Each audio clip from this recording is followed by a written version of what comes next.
વડોદરાના ward number 15ના ભાજપના કાઉન્સિલરોની રાજનીતિનો ભોગ વાઘોડિયા રોડ ખાતે આવેલ વર્ષો જૂની ભાથુજી મહારાજની ડેરી દબાણ શાખાએ તોડી પાડી હતી, જેમાં સ્થાનિકોમાં ભારે રોષ જોવા મળ્યો છે।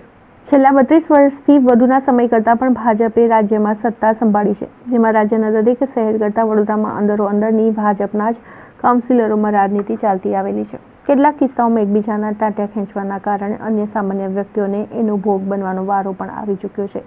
ભૂતકાળમાં જાતે નરેન્દ્ર મોદી દ્વારા વડોદરાના કાઉન્સિલરને કડક શબ્દમાં ટકોર પણ કરવામાં આવી છે।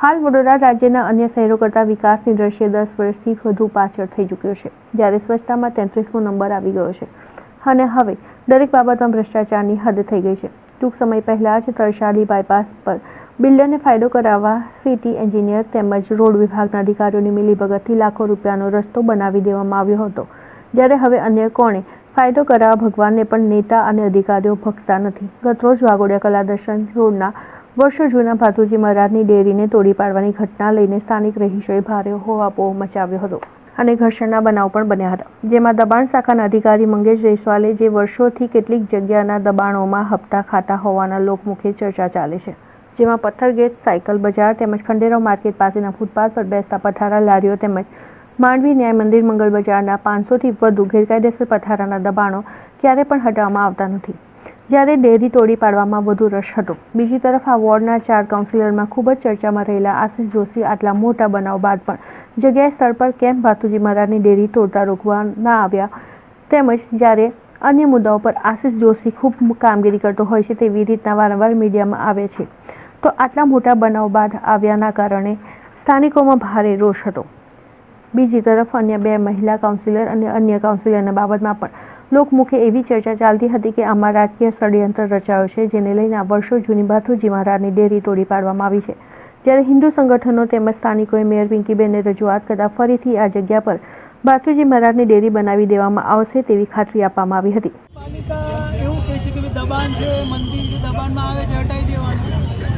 અમારી માંગણી એવી છે કે 27 મીટરનો જો રોડ એપ્રુવ થયો હોય અને તમારા પાસે કોઈ ડોક્યુમેન્ટ પુરાવા હોય, પૂરતા પુરાવા તો અમને બતાવો। અને અમે એની માંગણી બીજી એવી પણ છે કે જો 27 મીટરનો રોડ હોય તો જ્યાંથી શરૂ થાય છે જ્યાં સુધી પૂરો થાય છે ત્યાં સુધીના બધા દબાણ હટાવો, અને એ હટશે તો અમે અમારી સ્વેચ્છાએ આ મંદિરને હટાવવા બંધાયેલા છે, આવી બાહેધરી આપીએ છીએ, તે છતાં ફક્ત ને ફક્ત મંદિરને ટાર્ગેટ કરવામાં આવે છે। તેના પછી પણ એ લોકોએ કોઈપણ જાતના પૂરતા પુરાવા રજૂ કર્યા નથી અને મંદિરને તોડી પાડ્યું છે। તેના પછી ફરીથી અમે આસ્થાનું કેન્દ્રને લીધે ફરીથી ત્યાં આગળ પૂજા કરીએ છીએ, ફરીથી બીએમસીની ટીમ આવી છે અને ફરીથી કાટમાળ ઉઠાવવાનો પ્રયત્ન કરે છે। જ્યાં મંદિર પછી અત્યાર સુધી જેટલા પણ બીએમસીના જે પણ કર્મચારી આવ્યા છે, ઉચ્ચ અધિકારીથી લઈને જે પણ, એ લોકો અમને કોઈ સ્પષ્ટ જવાબ આપી શકતા નથી। ફક્ત એટલું જ કે અમારા ઉપરના અધિકારીને ખબર છે, ખબર કોને છે। પાલિકા અને દબાણ શાખા એવું કહે છે કે આ 9-9 મીટરનો રોડ ખુલ્લો કરવા માટે અમે આ મંદિરને અહીંયા વચ્ચેથી હટાવવા માંગીએ છીએ। તો અમારો એક સવાલ છે કે ભાઈ 70 વર્ષથી જો આ મંદિર હોય તો અત્યારે જ આ કેમ નડી રહ્યું છે, અને શું એમને પહેલાં અહીંયા કોઈ પણ અરજી સ્થાનિક લોકોને બતાવી છે કે આ મંદિર નડી રહ્યું છે તો અમારે મંદિર હટાવવું છે? જો સ્થાનિક લોકોને વાત કરી હોત તો કંઈ પણ વૈકલ્પિક રસ્તો નીકળત। જ્યારે હિન્દુ સમાજનું મંદિર તોડવામાં આવે ત્યારે વિશેષ રીતે આ રીતે ઘર્ષણ કરવું અને જે ગઝનીની જે વિચારધારા હતી એ પ્રમાણે મંદિર ધ્વસ્ત કરવું, એ આ એક પ્રથા બની ગઈ છે વડોદરાની અંદર। કોઈપણ જગ્યાએ વડોદરાની અંદર રોડ ઉપર, રોડની વચ્ચે હું તો કહું છું મંદિર આવતું હોય તો એમાં ખોટું શું છે? જેટલી વખત મંદિર અહીંથી હટશે એટલી વખત મંદિર અહીંયા અમે મંદિર રાખીશું। ત્યાર પછી જે લોકતાંત્રિક પદ્ધતિથી વિરોધ કરવાનો હશે એ અમે સ્પષ્ટપણે કરીશું। આ સ્થાનિક લોકો અહીંયા છે બધા, એમની જોડે પણ આપ વાત કરી જો કે અહીંયા ઘડી જે પાલિકા દ્વારા જે અરજી આપવામાં આવી જોઈએ એ અરજી આપવામાં આવી નહીં।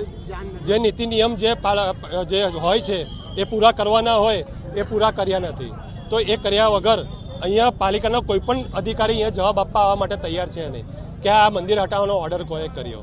અમે વારંવાર એ લોકોને પૂછી રહ્યા છે કે આ મંદિર હટાવવાનો ઓર્ડર કોને કર્યો, એમને વચ્ચે લાવો, અમને સમજાવો કે આ મંદિર કઈ રીતે વચ્ચે પડી રહ્યું છે, પણ કોઈ પણ વચ્ચે આવવા તૈયાર નહીં।